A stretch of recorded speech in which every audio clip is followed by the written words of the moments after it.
Stuck in traffic with Wolf Gorlick. A couple minutes of information security to start your day. Thinking about business cases. You need money, I need money. It's the way of the game. As we build our security teams, obviously, decent sized budget means decent sized controls, staff, and what have you. Number one way, I hear everyone make the business case is compliance, right? We got to comply with these mandates.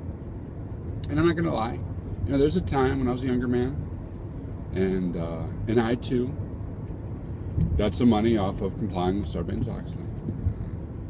Just putting it out there.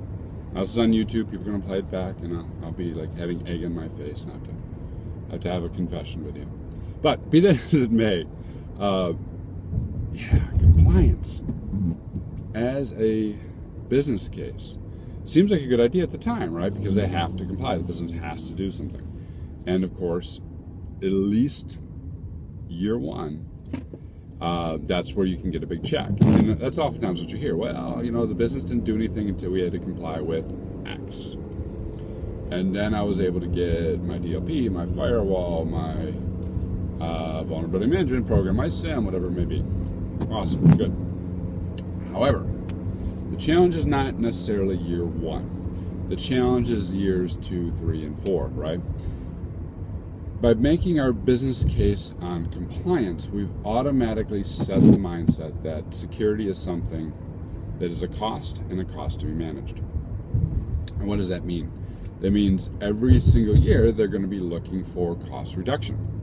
Now you may say, that's that checkbox mentality again.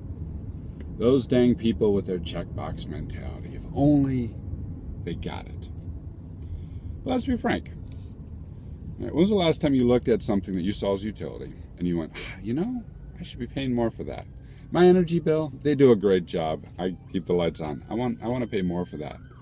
My cable internet. Awesome people. Give me high speed, give me the bytes. Can I pay a little bit more? No, it doesn't happen.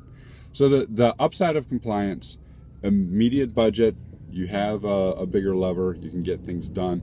The downside, compliance, each additional year becomes harder and harder to get the money, and it becomes a cost to manage, which means it's managed to the lowest level, which is why we have checkbox security.